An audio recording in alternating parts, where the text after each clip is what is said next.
Rest in peace, Kobe. You'll be missed.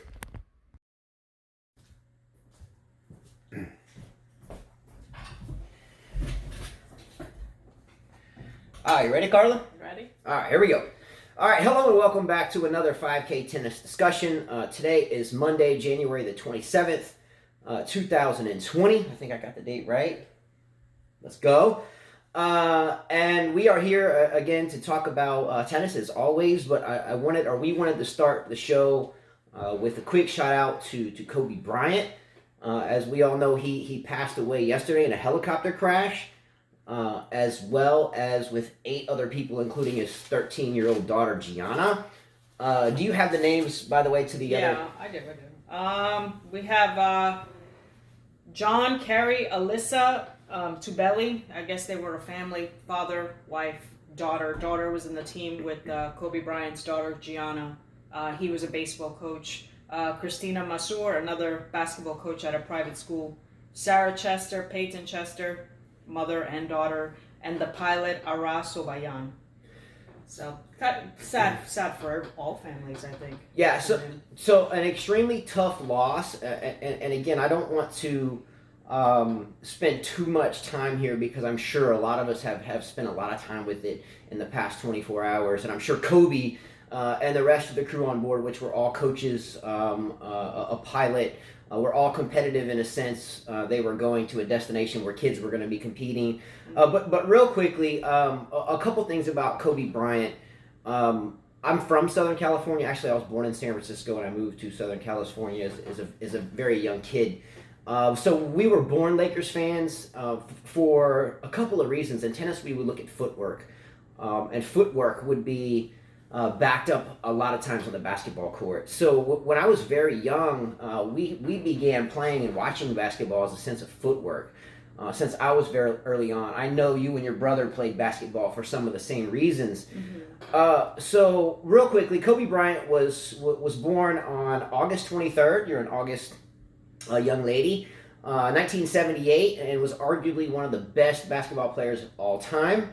Of course, there's Michael Jordan out there, but I would argue that Kobe is very much near Michael Jordan from a lot of different perspectives. From a humanitarian perspective, I think he's the greatest of all time. But this isn't about who's the greatest player. This is about Kobe and some of his achievements. 5 titles, 20-year pro career, all in Los Angeles, 18-time All-Star, 15-time All NBA team, 12-time member of the All Defensive Team, 6'6", 212 pounds. Went to high school in Lower Merion. Moved to Italy with his father and grew up in Italy. Spoke Italian and came back here. Went to high school and went right into the NBA draft. Drafted in 1996, the 13th pick in round 1 by the Charlotte Hornets, and the Charlotte Hornets traded him to Los Angeles. Man, I bet you they regret that trade, right? I'm sure. Yeah. Happens a lot in sports, though. You know, a team will pass on somebody, and then that somebody will go elsewhere, and they'll just light it up. So, regrettably, that's probably the worst move in Charlotte Hornets basketball history. So, isn't it? Isn't that probably one of the biggest blunders in pro sports draft history? There's some big ones. Football. Some big football, yeah, there's some big football ones. All right, so MVP in 2008 had 33,643 points.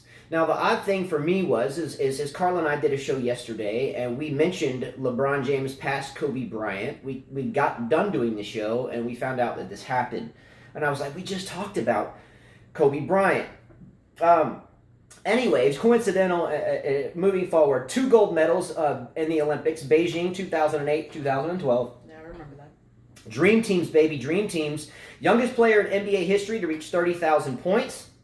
I couldn't help when I was writing this last night. Again, alas, his daughter, 13-year-old daughter, died in this. To me, that's I'm sorry. It's sad when anybody passes away, but when a young one passes away like that, that's even worse. And then for a mother to have to grieve her daughter, which is, to me, more painful, tough. Carla and I have 5 kids. Kobe had 4. Mm-hmm. Every morning when I get up and I see each one of my kids, I always think, if I had lost one of my kids, Yeah, I can't imagine. It would be just it would be disastrous. We had a friend, God bless, Amanda in Grand Bay or by the Battery, that lost her son not long ago in an accident. I don't want to go there because that was difficult. However, when you lose one, and I can't empathize, but I can definitely sympathize that it's beyond tragedy. It's horrific. Anyway, so I'm going to move on from talking about the daughter because that one kind of... Well, everybody jerks me. lost somebody because this mother Yeah. died. She left 3 kids behind. The Christina, she was a coach. She left 3 kids behind. She was 38. She was young as well. I mean, everybody lost. This family that lost 3 in their whole family. I mean, that's tough. All right, so very rarely will I say this on the show, not because of care or worry. It's just this is tennis, but may God bless everyone aboard that chopper and every family member involved and every fan of this guy. This guy wasn't just a basketball player. He was like an international person of peace. I understand, and I've read some really horrific statements. So you remember what this guy did, but I don't want to hear about that. He's huge. Wayne Chia said he's huge in China. Yeah, huge. So there's nothing negative to this is only a positive. His wife Vanessa, by the way, is going to deal with something very tragic, but she will be able to carry on his legacy with his children. And a beautiful way for the rest of their life and their generation. So I want to make a positive out of this in a way. May I remind everybody that on Kobe's last game, he dropped 60 points. So he went down fighting and went down as a champion. Not terribly long ago, and this pains me, I had an authentic 24 jersey, which is the number he wore before he retired his number. Or before he kind of went away, came back as 8. But I had a 24 authentic jersey, and I had it in Montgomery like 6 or 7 years ago, and we do things on eBay, and I sold the thing. Jeez, I wish I had that back. Tell him, don't sell that. Don't sell that. That would I'm hurt. the opposite of him. I save my things. Yeah, I had an authentic game jersey, and anyway. But anyway, so from Southern California, a Lakers fan, so at Laker Nation, I know is devastated with this. He will move on. He shared the game, loved the game, bled the game, was born into the game. His father played the game. He had a passion for the game. I heard the tennis world knew him really well. Yeah.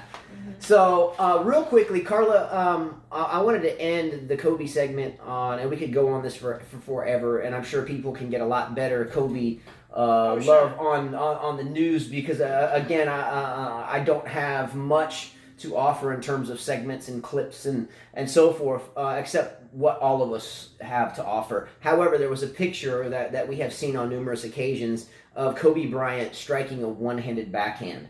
So can we show the picture of the one-handed backhand and send about maybe 10 seconds there? Okay. And then we'll move forward.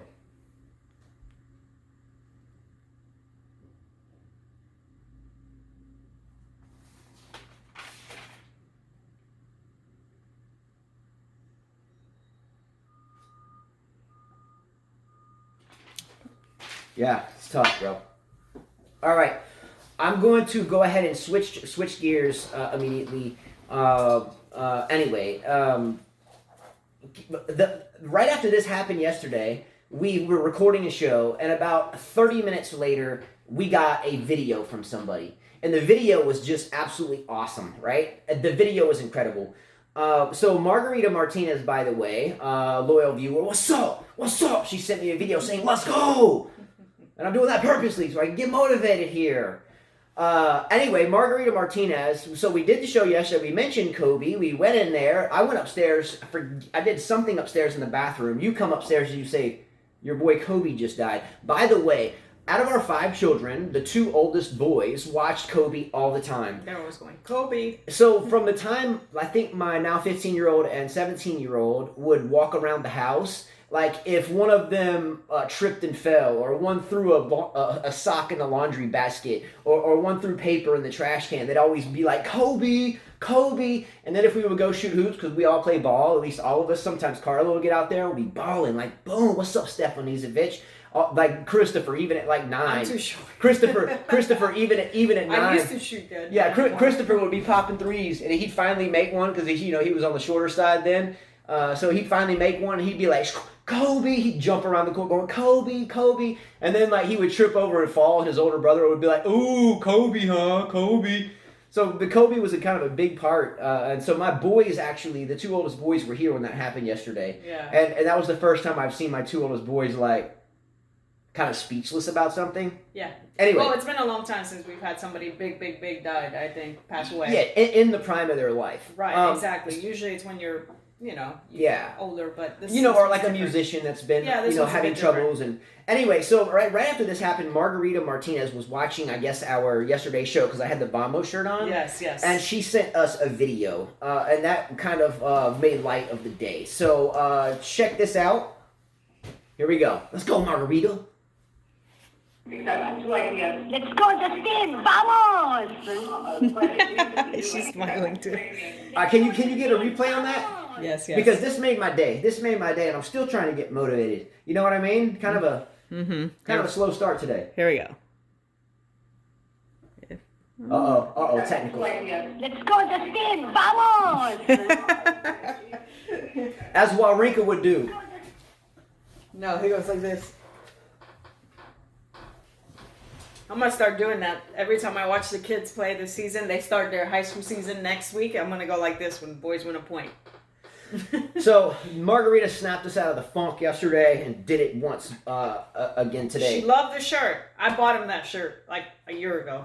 No, it was longer than that. Longer than a year ago? Yes, I did. Like 2 years ago? Haven't I had that Vamos shirt since like the second? No. No? No, I think I bought that last year for you, but you wore it a lot, so it's faded. Yeah, it fit well. I bought that for him because I'm the Rafa fan, and, I think he should wear it. Why not? Yeah, and it fit well, so I wore it. I represented the shirt. Let's go! Yeah. All right, real quickly, and I don't want to spend a lot of time here. Del Potro is having another knee surgery. He had that. He just had it. He had it in Miami today. Yeah, he just had it. Love this guy a lot. I just wanted to ask this question, and let's talk about it, because I don't have an answer to it. I'm just a dumb human being. But Del Potro, with this surgery, should he be done at this point?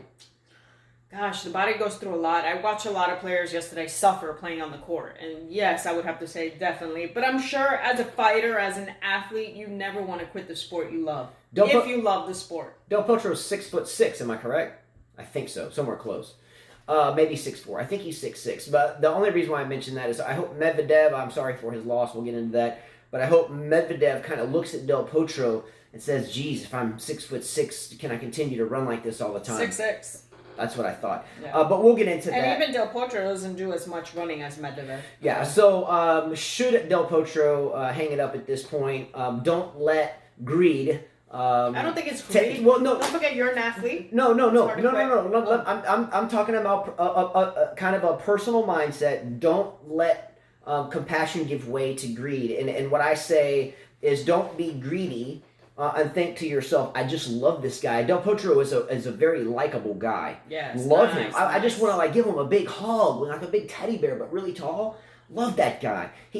When he beat Roger at the U.S. Open, that was one of the U.S. Opens. I was like, I was so sad Roger lost it, but at the same time, I was really happy for Delpo because I loved the guy. I didn't like Delpo at that time. I learned to love him later on. See, in the beginning, I pick at players, and then if there's something they do, I'm like, okay. I did. However, the greedy, the metaphor here, the greed would be me being selfish and saying, I want Delpo to come back no matter what. Forget about his knee.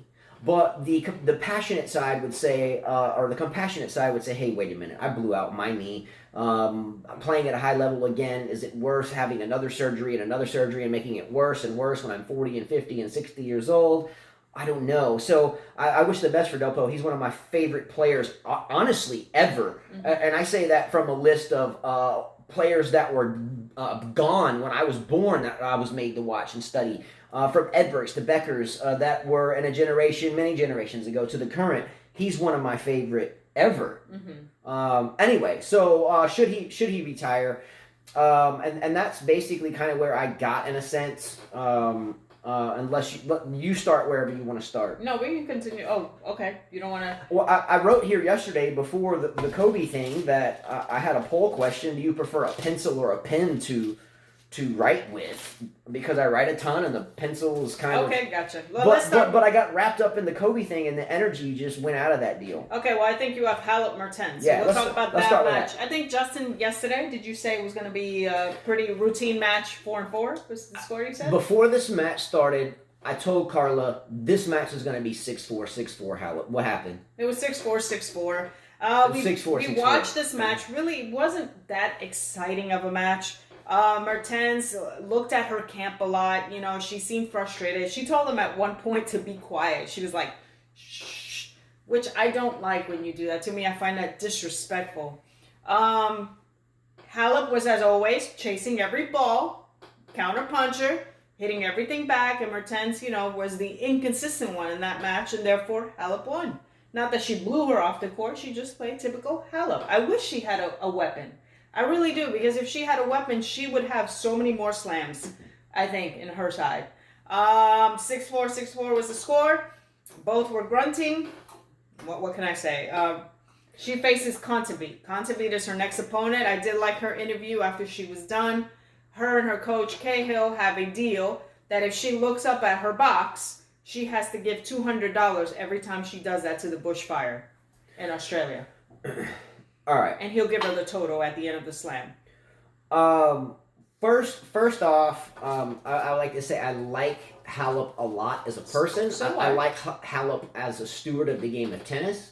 I like the way Halep conducts herself on and off the court. I like Halep's energy. I like her wits. I like the way she has fun with things. The way she talks makes me smile. There's everything about Halep I like. However, I don't care for her game. The biggest aspect, I guess, of why we do this show is to reflect on pro sports and to involve the person in it. So I want to reiterate that she is a class act as a person and as a tennis player. The proof is in the pudding. She's won a major, but everything. Yeah, her game to me is very Nadal-esque on the female side, and she is fit and she is able to continue to do it. But when you put that into her game and you add, as you just indicated, her screech and her grunt, I have a really, really, really difficult time watching her game unfold. There's so much running, there's so much grunting, there's so much screeching. It's almost really hard to deal with. Now, I told Carla this from the get-go that it would be 4-4 because a lot of her matches to similar opponents of equal game, but maybe not as much fitness, are 4-4 over the years. So I just kind of laughed about it and said that. Well, it happened. At first, Mertens was down 3-1, and I was like, geez, Mertens is just going to get blown off the court. She caught up, got up to 4-3, and then Halep just went on to do a 6-4. And won the match 6-4, 6-4. I wrote here ending this match, I called 6-4, 6-4, and Halep's squeal is insane. Sounds like metal-to-metal breaks, sparks, and shit. Damn. That's what I wrote last night. It's just horrible for every shot. And it's just like, I felt like Mertens was trying. She was trying to, like, hit a winner, but she was missing. You know, she was off. She was missing them by a lot. So I feel like a player like Barty's not going to allow Halep to do all that running. Now, you mentioned that Halep is going to play Kontaveit next. Look, I'm going to go ahead and call Kontaveit to win the match. I think Kontaveit, we watched Kontaveit and Swiatek a little bit because of everything, death of Kobe Bryant and stuff. The matches were jumbled. They were jumbled, so it was tough. It was one channel showing it, and they even switched channels. So at first we saw Swiatek takes it 7-6. And then all of a sudden, as we're watching the Wawrinka-Medvedev match, now we're on the third set. We're like, whoa, what happened here? But it was a close match, 6-7, 7-5, 7-5. I watched the last few games that they showed, and both girls were hitting the ball hard, both of them. There was nothing here. It was so even that any of them could have won it. And at the end, they shook hands. Swiatek left crying. She's 18 years old. She has a big future ahead of her. A lot of potential. I wouldn't be upset if I were her. She had a good fourth round. I thought it was kind of cute in a way that in the interview afterwards, Halep she's a fun interview and she has a tough time sometimes speaking fluent English, at least translating it out right on the fly in her head. The interview asked her a question, and she replied in her cute little way. She's just a little nugget. You know what I'm saying? Yeah. She used to, and she's been through a lot from a personal level. She went through a lot of demeaning stuff when she was a younger player, and she had to have something augmentated. Do you remember what I'm talking about? Sure. I won't get into that Everybody because that's knows. respectful, but that was hard for her. So when you see this little thing on the court, and she reminds me in size of like Justine Henin. Just small little things. They're just little girls, and they bring drama on the court, bring some pain. I like Henin's game much better than Halep's game. Again, their games were not similar at all. No. I'm just saying they remind me of the way their little size, right? But her answer to the question was something like, "It was a great performance from me." She was She's so cute. What if you were English and you said what you were trying to say, you'd be like, yeah, that was a good performance by me, being really selfish, but you could tell what she was saying. She was searching for a humble comment, and it just came out. Yeah, and she was the translation. Yeah. Just like it's hard to translate any language from, that's why when we translate Spanish to English, it's not translated right. Yeah, and it isn't a translation issue in language the whole reason why Kyrgios and Nadal got in a Correct. in a pissing contest in the first place. Many months ago Yeah. when this happened. It's not translated. What is the thing? It's like a Spanish thing. You would know. Well, he was trying to say that He was like- was rude, but they said it that he was uneducated. Yeah, and the translation was off. And anyway, so I do like what She said she was going to go buy herself something before the match, which I thought it was cute as well. Yeah. Cute girl. So Contavita. But hold on. You said I'm rebutting something. Actually, agreeing with something you said that I had written here that you wrote, and we write separately. I had written here that Cahill and Halep have a bet where they pay $200, where Halep would pay $200 if she looked at the player's box and was like, we always give hell and grief to people that look at their box. We're always like, why do they do that? Halep used to be a consummate pro at doing this, right? Yes. So I think I'm going to give a standing ovation to Darren Cahill here because Cahill is a traditional coach. He coaches from the traditional perspective. Why I've always liked Cahill. He was a good player in his own right. Did you teach Agassi and Hewitt too? Yeah, and has been involved with the Adidas and slash I forget what was the other team, but Adidas, and then he kind of went away and they came back. Not Nike. Anyway, neither here nor they there. Were Nike at one point. But Cahill is a really solid coach. And they are Nike now, Justin. Well, that's I think from just a clothing sponsor perspective, okay. But Adidas team. Anyway, we won't get into all that. That's not the point of the segment. But the reason why I love this is here is an example of a coach that wants to go off in one direction of tradition, and let's look at say Patrick Mortagalou and his wanting to go off in a different direction, and where the WTA is headed right now on a trial run. No, okay? I think Cahill agrees with that though. Okay. Well, whether he agrees or disagrees, I'm just saying. It's kind of a weird scenario. So let me just say this because we'll go on for 2 hours here, and someone will say I'm rambling. So Darren Cahill is paying her not to look at the player's box, right? She's paying, yes. Or whatever. That's the bet. Don't look at me during the match. Figure it out on your own. Let's get through with it. And if you look at me, you're going to pay me $200. Traditional coaching, right? Right. However, at the same point in time, the WTA now is going to allow coaching from the stands. From the sidelines, yes. So Patrick Mortagalou can't wait for it. Not in Grand Slams. Not in Grand Slams, but premier events, 250s or whatever. The female version of 250s, 500s, and 1000s. Not in majors currently. Okay, what I'm getting here, and here's the stupid crap again. So here's Cahill and Halep saying to each other, we're going to be so strict about this, we're going to have a bet between us that we don't look at each other. Yet now, we're going to have WTA coaching from the stands where there's going to be coach-player interaction from the stands. Now, here's Mortagalou that's a pro for it and can't wait to be transacting or conversating with Serena from the stands. But at the same time, you're saying Cahill agrees with it. So if Cahill agrees with it, why does he have this bet going the other way with her? I'll explain. What he's saying is every time you miss a shot, don't look at me. You know how some players are like, that's what he's saying. Don't be looking at me angry and stuff. Look at me at the right moments. Like when you win a set, like Brad Gilbert said, I don't understand why these coaches get up every single time for every single point. Example, he said players like Coco Gauff, they get up for every point. It takes out the meaning. Look up when you win a set or when it's an important point, you break. That's the whole point of that. See what I'm saying? And with the whole coaching thing, coaching has always been done. Let's be real. Hats move, signs. We saw Patrick, whatever his last name is, going like this. Yeah, he got in trouble with the U.S. Open for that. Coaching has always been done. Now it's just legal. I even heard Djokovic talk about this. He said, let's be real here. I'm not quoting him, but he's saying they've been doing this for a long time. Why not just put it in writing? Now you can do it. He's like, we have to move with time. It's a tradition, 100-something, that the players have to go out there and think for themselves and stuff. But we all know that they're coaching different languages that the umpires don't understand. So I agree with him in a way. All right. First of all, you hit so many good points. I give you like 5 points for everything I you agree said. with that. Boom, I don't see boom, anything wrong boom, with it. boom. But that was spot on. I'm searching for things to attack, but look, you nailed that a 1,000,000%. How many times are we trying to tell our kids?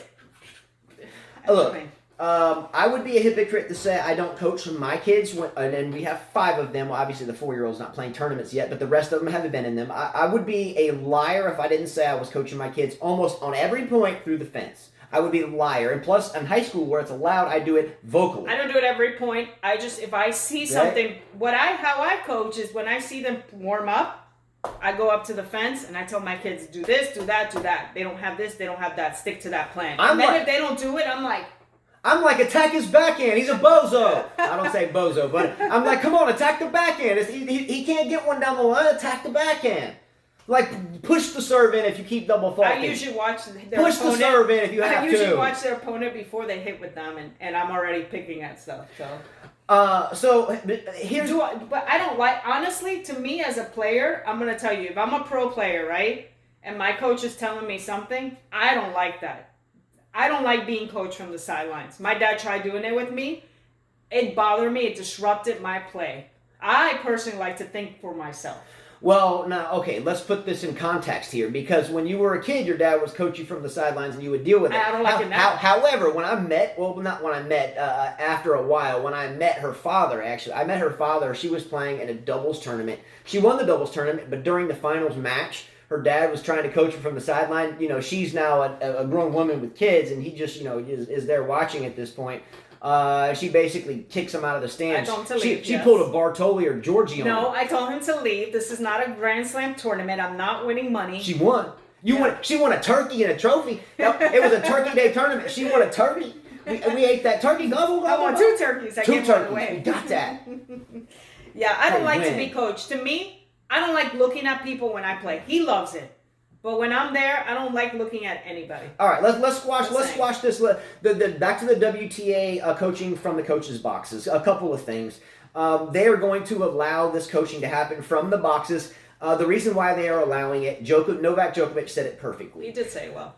They do it anyway. They're going to do it. And more importantly, you've got 100 different languages that all these different people speak. The umpire, can't speak every one of them. He hears something from the audience that sounds like a cough, but it's a Russian slang, and he doesn't speak Russian. Then he can't pick up that they're coaching. Well, some of these players, Federer, Djokovic, Nadal, and I'm sure many others speak like 4 or 5 languages. So they're sitting there. The referee only speaks German and English, and maybe some scattering of Spanish. And some dude shouts out, and what? Who knows? Whatever language. And he doesn't pick up on it. So therefore, it's cheating, and then they hammer that.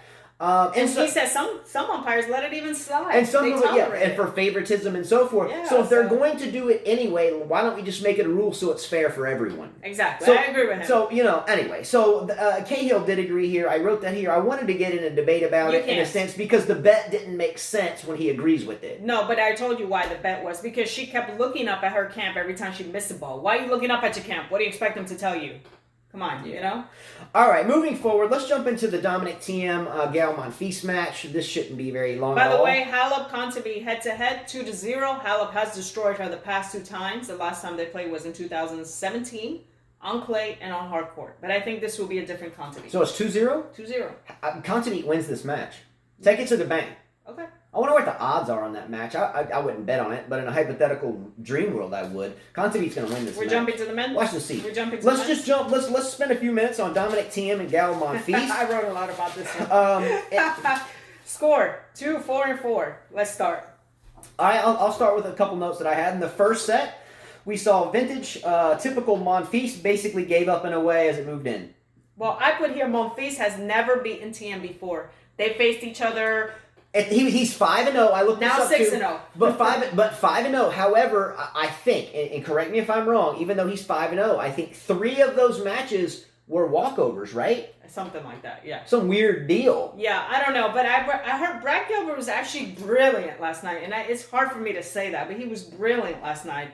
You know, he said, here's Monfils. The guy's beating you every single time you face him. Why would you come out with the same plan? You always play defense tennis against TM. Why not be offensive? You know it does not work with TM. And he was right. He was trying to defend from the beginning, but we know TM can hit the ball. He can whack the ball and put it away. So that strategy was not going to work, which is why it got to be 6-2 in the first set. So I thought that was brilliant for him to say that. After the second set was 6-4, I thought Monfils was going to retire, you know, because we saw him give up like always. We saw him aching, I don't holding his ankles. Then we saw the marks from all the running that he was doing, leaving marks on the court. You know, some of the points I was like, Justin, why is he even running for that shot? When you know that team's going to put it away, he's right there at the net, senseless. Kind of like the same way I blew up my knee. There's no way I could have gotten to that overhead. I went for it anyway. It's like, why would you go for that? Yeah, it just made no sense to me. Monfils goes for every ball knowing he can't get for it, which as you get older, it's hard for the body to stay healthy through that. You know, and then on the third set, we saw him playing offensive tennis, actually going for his shots, and it made him look like a much better player. And even Brad Gilbert said that's what he needs to be doing in his career. But we know what, Monfils is 32, 33 years old. He's pretty much at the end of the career. You see him hurting a lot. You wonder how is he still dealing with it. You saw his camp. We saw Silavina there with this bucket hat, just weird hat. And it wasn't weird. Look, I'm fond of bucket hats because that was ugly. I've had so much skin cancer stuff on my face because of the sun. I respect a bucket hat, so I'm giving her props on the bucket hat. Well, they were like almost like, what is he doing? But anyways, I think B-Dog, one of our viewers, said it the best. Tennis is a job for him, not love. All right. I agree with him. A couple things I wrote down on this match. Number one, the other day on the show, Carla, you mentioned an Einstein quote of insanity, describing insanity. Last night we were watching this match, and was it Chris Fowler, I think, that mentioned the same quote again and applied it to Monfils. It is insanity to do the same thing over and over and over and over and over again and expect different results. So kind of coincidental that we talked about Kobe yesterday in the show, and then the tragic happened. You mentioned the quote about Einstein, and then they used it last night. So kind of a good energy, in a sense, and coincidental. Svitolina, by the way, you mentioned had a bucket hat. I wrote here, good for her for the bucket hat. So we disagree. I get it. It looks weird, but your face is more important. And maybe she was protecting her skin. She took it off. Maybe she was protecting her skin. All right. So applause for that. The skin cells will thank you. I promise you. The good old epidermis and dermis are thanking you now. Svitolina, though, was there. You mentioned Monfils was going to give up. He's done it time and time again. However, with your girl there, are you going to give up and look like a, you know what? Mm-hmm. No, you're gonna at least finish it. He did. TM, by the way, can thump the ball. TM can he can really thump the ball. Man, he's got a lot of firepower behind those shots. He was staying down on his one-handed backhand. I don't think Monfils was giving him much to run for. Monfils kept playing a lot up the middle of the court. He always gave TM a thumping ball. TM anticipates the ball very well. He gets where it's going to be. Now, one of TM's biggest faults, in my opinion, is always running around his backhand. Not always, but if he has a chance to, he's going to do it. And he stands so far behind the court. That's the other problem, which is why Monfils kept drop-shotting him. Yeah. And if Nadal is smart, I'm sure Nadal knows his game and he's got him, but he stands so far behind like Nadal that you can drop shot, he's in trouble. Well, Nadal can back his player up by using his spin, height of shot, and depth and pushing him back there on his own.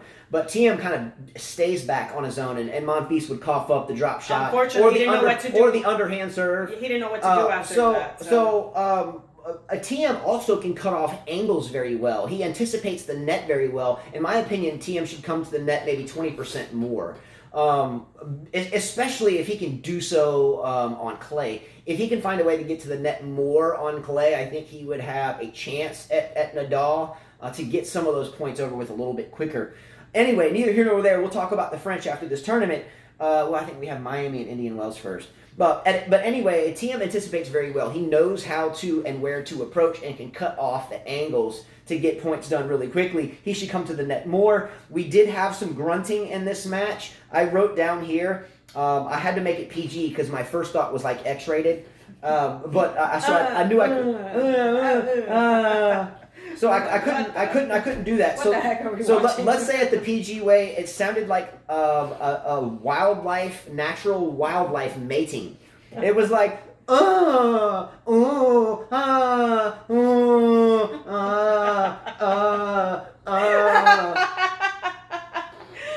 right. Gosh.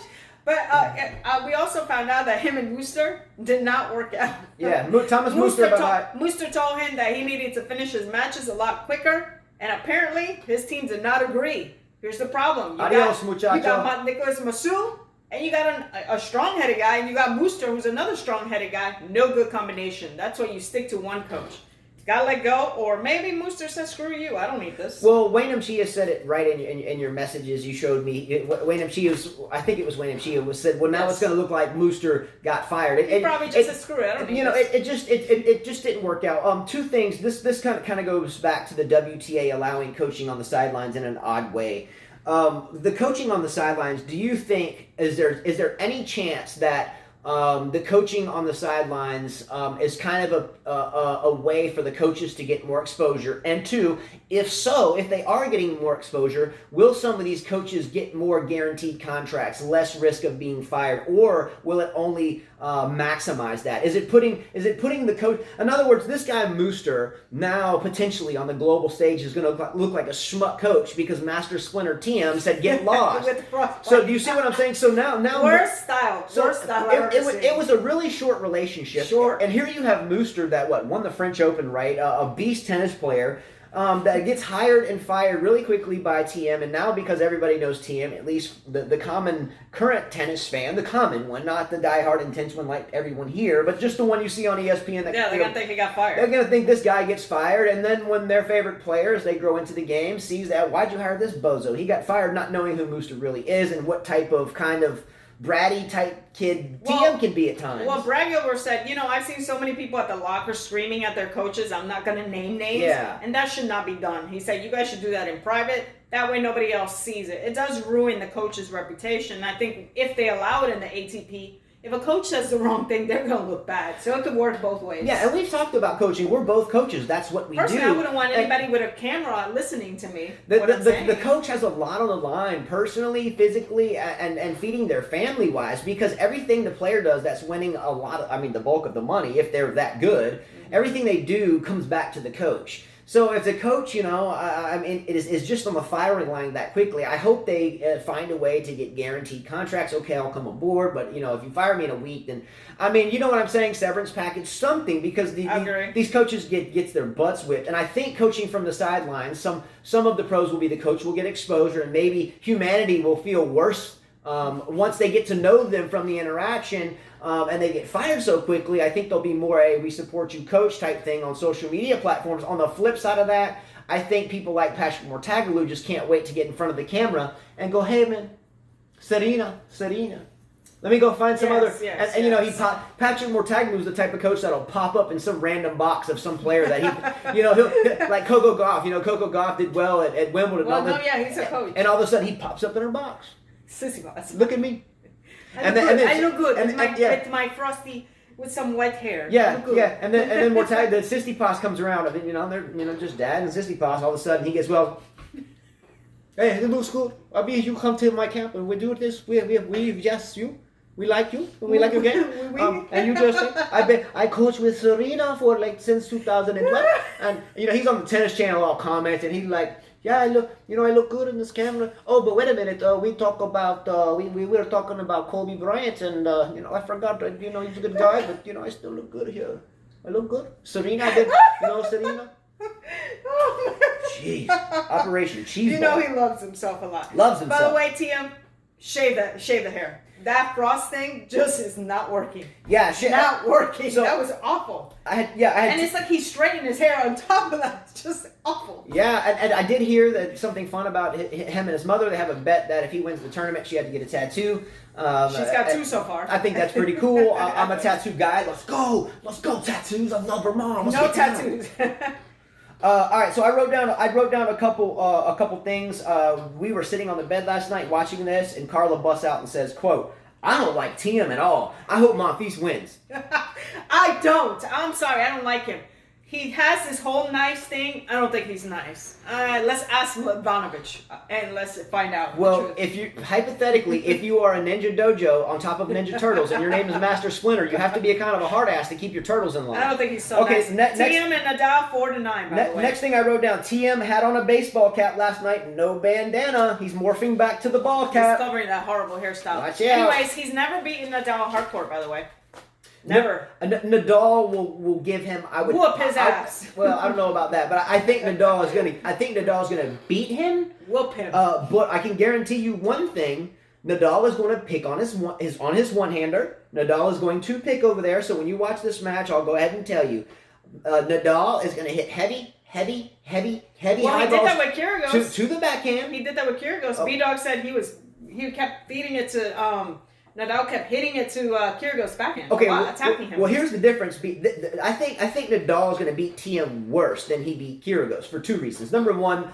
Kyrgios has two hands, so he can get away with kind of leaping at it and hit it. You see Kyrgios jumps a lot on his backhand too, right? Yeah. Stab myself in the face. Anyway, so you can get away with that a little bit more with the two hand, right? It's a little more compact.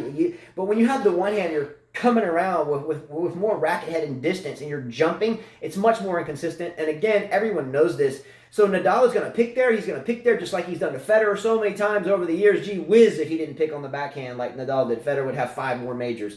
Anyway, but he's going to pick there, and he's going to pick there, and he's going to pick there. So if TM can't hit clean off his backhand wing the entire match, this match is going to be straight sets for Nadal, in my opinion. If he can stay down and hit clean off the backhand wing, it might go Nadal needs to serve well, though. He needs to watch out what he serves. All right, real quick, let's jump forward into Kontaveit Schweitek. We did talk about that. We did? Yeah, that's already Okay, covered. move forward. Coaching from the stands, we talked about that. Real quickly, Margaret Court. Margaret Court, as we all know, is the Grand Slam winner or holder all time with 24. Serena's trying to catch her at 23. Australian, she won. We should really recount that. She won a calendar year Grand Slam, I think in 1970, if I remember correctly. We all have opinions that this should be, kind of null and void anyway, because it was a different world then with the Australian Open. Not a lot of people played it. It wasn't important. Not many women play. Anyway, we won't get into that. A record's a record, I guess. But she was awarded an award for her achievements by, I guess, Tennis Australia, whatever, and was not allowed to speak. But received her trophy, and they played a short video. She was not allowed to speak? You didn't see this? No. Okay. Well, okay. So here, wow. I don't want to over-exaggerate this. She was not allowed to speak. Wow. But she as we all know, and I'm never going to get into politics. I'm never going to get into isms. I'm not going to get into phobias or whatever you call it on this show. This is about tennis. And let me reiterate one thing: tennis to me, tennis to Carla, tennis to every player out there that is a passionate tennis player from the unprofessional side, I guess you could say. Any good tennis player out there, any good tennis fan realizes that tennis is an international language. Tennis is something that sets everything aside. I'll make an example. So many times throughout my life, I hadn't even had tennis clothes on. I've had a pair of shorts, and maybe the sneakers or something gave it away. Walking through an airport, and someone would come up, "You're a tennis player." I'd be like, well, yeah, nice to meet you. Thank you. I do play. How do you know that? I can tell by the way you walk, the way you talk, the way you act. Have you heard this before, Carla? Yeah. So she wasn't. It says the ceremony was done in a few minutes. Yeah, I have it right here. Yeah. So tennis is something that is an international language. It doesn't matter where you're from, what you look like, what your beliefs are, what your isms or whatever, however you get down. As long as you're a tennis player, I find that we can have hugs, shake hands at the net, battle it out, hit balls, talk the same talk, walk the same walk. I think have the same lingo, right? I think players, actors, anything that you do, you should stay out of certain things. Never say anything. All right. Well, Margaret Court has had a history of making certain, I guess you could say, life choices that other people make, whether it's sexuality or whether it's anything. She has made some comments about that, and the problem with this is if it's an international language and you know you're going to say something to upset a mass of people that may believe one thing and you the other, then it's just not needed in the game. Right. I don't disagree with Tennis Australia here. They just can't risk it. Not saying she's going to come out and give some political speech, but she sure has before, so we just can't risk it. This is what you call damage control. Mm-hmm. You control the damage before it potentially happens. Tennis, this goes out to Margaret Court, a great player, obviously, but I think it's almost borderline. She must be getting senile or something. Well, she's a lot. I mean, older. She's 70 years old. I get she has her beliefs. She's but, more than 70. I don't know, whatever. 77. I get aggravated about this because it's 2020. We want to all be one and all be happy and good people, and people have different beliefs. And just because you believe something doesn't mean you can use your platform to blaspheme millions of other people. It just shows borderline stupidity and senility. So as far as Margaret Court speaking again, because we don't know what she's going to say about whatever it may be, you can't do it. I don't blame Tennis Australia. And for this type of reason, I hope Serena beats the record. Yeah, I think John McEnroe said, Serena, please pass her, at least by 2. Yeah, so I mean, I hate that, but Tennis Australia had to do damage control. They couldn't risk her coming out and saying something and using their platform to do it. All right, before we get to that match that you wrote there, let's get to some other matches, because that was the last match of the day. We did see Muguruza and Bertens play. That was one of the first matches that played. Muguruza won that 2-2. It was a pretty quick match. Muguruza was definitely the better player. She overpowered her with grunts and power. I mean, she was just much better. Bertens' serve, by the way, failed her. She actually, on match point, she gave up on her serve. Looks like Kiki Bertens gave up on match point. She double faulted? She double faulted several games. One game that was important and she got broken. But Muguruza looks like she's hungry. Like she is ready for another Grand Slam. I was shocked. Well, honestly, I was shocked. I was shocked that Pavlyuchenkova would beat Kerber, and now these two are going to square off. Yeah, it was 15-40, and she double faulted at 2-2. At 2-2, that was important, and then from there, Muguruza just took off. So Muguruza, as we all know, has won a pair of majors. She won the French and Wimbledon. Mm-hmm. I can tell you what, I think she's going to beat Pavlyuchenkova. Well, Pavlyuchenkova beat Kerber in 3 sets. We didn't get to watch that match. It wasn't a shock, though. We were shocked that Kerber got this far, given her season last year, and coming back. So good for Kerber. She's back in it. This is a confidence builder for her. Did she have a lot of points to defend from last year here? Nope. I don't think so. She does not. So that's gonna. I think head to head, 4-1. Muguruza. Over Pavlyuchenkova? Mm-hmm. So, yeah, I think Muguruza makes a semifinal, and I think Muguruza meets Kontaveit in the semi. Okay. And so that's what I'm predicting. Muguruza, though, I think right now is a shoo-in for the semifinal, though. She looks hungry. Let's go on to the guys, because that's it for the women. All right. Wawrinka. To me, Wawrinka Medvedev, this was the best match, better than Nadal and Kyrgios, and that was the second best match of the day. They went to 5 sets. I watched every single set, rewind, watched it. 5 setters. I was shocked by this record that Medvedev's never won a 5-setter before. 5-0 on 5 setters. Now 6-0 on 5 setters. Never. Not a shock for me. We talked about this yesterday. I said yesterday I thought Medvedev would win, but don't be shocked if Wawrinka does. Why? I mean, Wawrinka's won this before. Yeah. Number one. Number two, Wawrinka is arguably one of the best players in the world. Best backhand in the world. Best backhand. He can hit that backhand. He's battle tested. Mm-hmm. He's not 6'6". He's won a 5th set before, and we've talked about Medvedev a ton about his height and how much he moves around the court. Yeah. If you're 6'6" and you're very skinny, mm-hmm. Believe me, I'm tall and thin, and when I'm on the court for multiple hours, whether college or currently or even as a junior, I was very tall as a junior. It starts to your energy starts to abate. It starts to go away a bit.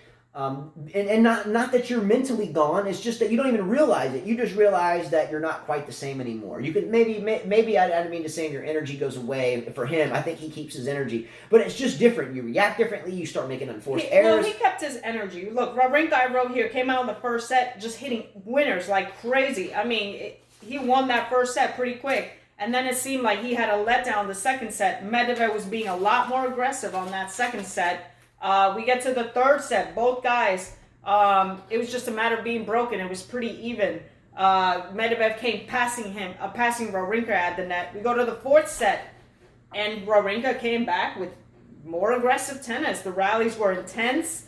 The runs got louder. They got to that tiebreaker, and that's where Wawrinka ruled. I mean, Medvedev's forehand was failing him, hitting in the net, hitting out. Wawrinka was coming to the net, just making Medvedev just run all over the place. Fifth set came, I'm sure that Medvedev was thinking, oh shoot, I've never won a fifth set before. He played hard, but Wawrinka was the better player in that last set. You said something beautifully right there. I'm going to go like this. For some reason, I've always had a phobia of tiebreakers. Carla mentions it all the time sometimes when we play matches. If I get you in a tiebreaker, I know I got you. For some reason, every time I've gotten to a tiebreaker, I have a significant losing record, and it's always mental for me. So I totally get what you sure said he was thinking about the fifth set, because the metaphor is the same. And look, and I'm going to make my response here to this match relatively quick. I'm really happy Wawrinka won. The better player won. Yes, and we're down to one next gen. One left. The more experienced player won. Yes. I'm really happy for Wawrinka. I think he squares off against Zverev next. Zverev beat Rublev 6-4, 6-4, 6-4. I was looking at his stats. Looks like his serve was much better. Only 3 double faults. 3 double faults, 11 aces. That's a celebration for Zverev, by the way. 91% on his first serve. 73% on his second serve. Gave no break points to Rublev. Big time serving increase for Zverev. He's had a very difficult time with his serve, double faulting left and right. I think he was going to donate money for double faults, or was that Benchik that called him out not terribly long ago? But this is going to be a good matchup. 2-0. Zverev's up on him. The veteran against the young man here. If you watch this match, I think that Zverev's serve is going to be the inherent statistic that decides your winner here. Well, I mean, the last time they faced each other was in 2017. That's a while ago. I think Wawrinka was coming back from injury. 2-0. I think Wawrinka will win this match. I do too. I think he'll beat him. And then we will have no next gen, and here we go again with the veterans, except for Thiem, which is really a veteran because he's in his late 20s as well. I've said it 1,000 times. The next gen is the next cheesy gen. It's just preposterous. The whole next gen thing was done as a money pitch, and I'm not going to get into that because the big three. I think Wawrinka wins this match against Zverev. I agree with you. I think he will get his first win. Hopefully in 3 sets, so he's fresh for Federer. Yeah, I think that Wawrinka. Or no, not Federer. He'll play the winner of Nadal and Thiem if he wins. But I think Wawrinka will beat him, and he'll make a congratulatory speech afterwards and say, I really thank you guys for being here, and I really can't wait to play, and I thank you, and I hit the ball really well, and I felt like I'd come back tomorrow, and I really appreciate that. And my God, I got Wawrinka at home. My forehand was good. He always does this. So my forehand was good, and I really think that I'll play better tomorrow. I look forward to it. Thank you.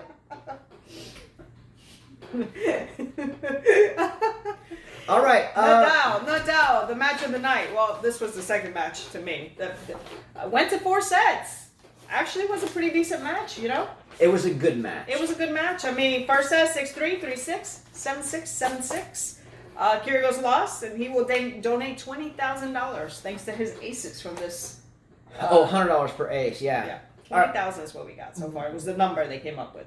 That's great, and I think Zverev said he would give his entire $4 million check to the cause too. I think he will probably he'll donate it. Well, no, I think he'll probably lose. I don't think he'll win. Oh yeah, no, I say if he won, but I don't think so. By the way, I think this was a really good tournament for Nick Kyrgios. He's been actually behaving himself, played really good tennis. Both players were respectful to each other. From what I saw, he came out with the Kobe jersey. Lakers, I'm always thinking LeBron because that's the player I like. He looked sad, but they came out to play from the beginning. Nadal was ready to thump the ball. We had a few breaks, as we saw. Nadal has to work on his serve, in my opinion. There was a lot of games that he gave up because of his serve, double faulting. I loved Kyrgios' Bryant jersey. He wore the 8 jersey. Bryant started with the 24, changed to 8 later on. Hence why all the NBA players last night during the ball games to start, they would all go ahead and purposely get a 24-second shot clock violation in respect for the 24. The ratings, by the way, the television ratings I heard were higher for this match than anything so far this year in Australia and other areas of the world, probably not here, but I read in Australia it was the highest ratings for anything so far yet this year. I must repeat that smack talk sells. I must reiterate that the probability of Rafael Nadal and Nick Kyrgios being honestly enemies to the core is slim to none. No. There is a lot of act here to sell tickets, hence why when people say, why can I like Kyrgios, but don't like Fognini. Fognini, again, in my opinion, is just a not a nice dude. Well, and Kyrgios is a nice guy. Well, that's just the way he acts. He did admitting. I read his interview. He admitted to crossing the line, but that he wants to get better in tennis and knows that he needs help and wants to continue doing good in tennis. So I think he's inspired a bit. He's trying to change. They interviewed Nadal. They asked him, "What did you think of Nick Kyrgios in this tournament?" He said, I saw him trying his best. He was respectful.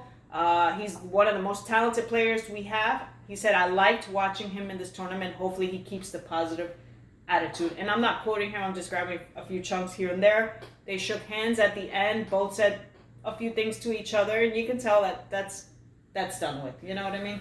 Nick is settling down a bit, it seems. We'll see as these non-major tournaments. He tends to get more out of line at non-majors than he does at majors. A lot more eyes on him, obviously. A lot more in the bank. A lot more sponsor implications if he fails.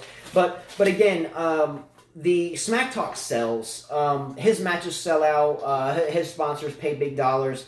Smack Talk sells. The proof is in the pudding. What we've always said. What a lot of you have said, he sells one of the biggest tickets in tennis outside of the big 3 simply because of just being him. So Smack Talk sells. Nadal was the better player last night. The better player won. The better player won. He, the longer points, it was tough for Kyrgios to keep playing them. You can tell he was kind of drained. The crowd would pump him back into it. But, the right player won, in my opinion. Better player definitely won. No need to dissect it. Nadal's the better player. He won. Now, however, for Nick, now it's time to put 6 hours on the court a day, fitness 7 days a week, as well as proper diet, and maybe he can beat one of the big 3 or anybody, or just win a major. Sure.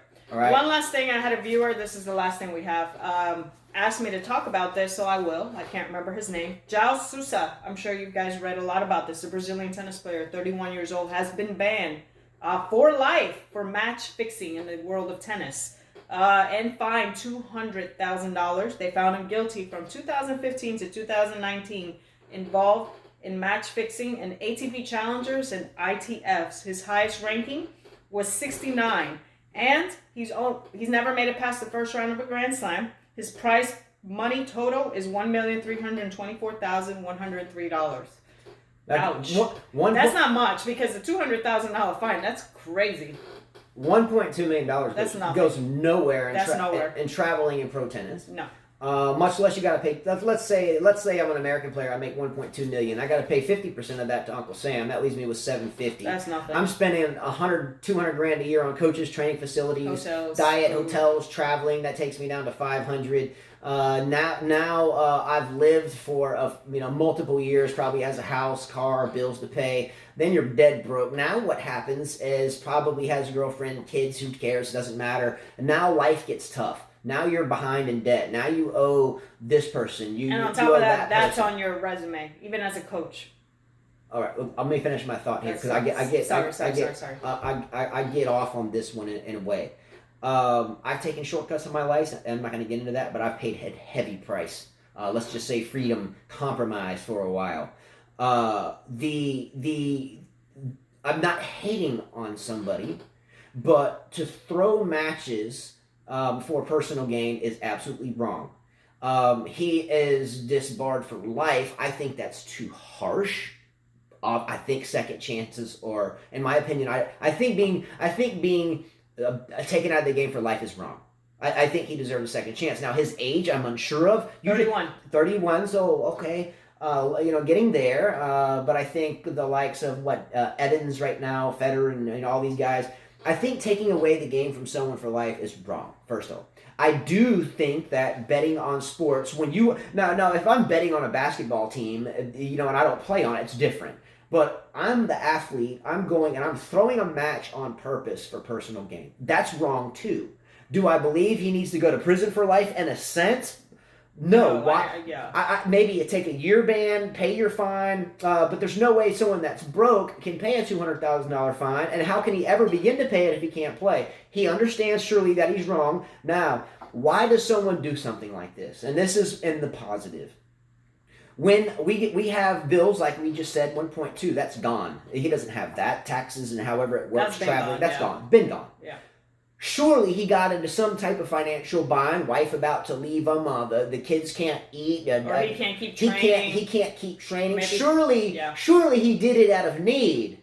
Yeah. Okay, don't shoot the guy because he did something out of need. Maybe he asked 100 people, "Can you help me? Can you help me?" No, I've already helped you. Whatever. We've all been there. I mean, and Brazil's a tough place. Tough place to roll. So don't give the guy a lifetime ban. I hope he appeals that. It was definitely wrong. Surely he did it out of being destitute. And then if not, okay, maybe the life thing is it needs to be implemented. But let's check out his appeal. Hopefully he does that. And if he was destitute, let's show some compassion. And if he was just greedy, then how can you be deal it? And you're not making much in challengers. You're not making anything in challengers. Now if he's just if he was just a shiesty thief, then for life is fine. But he's been to majors quite often.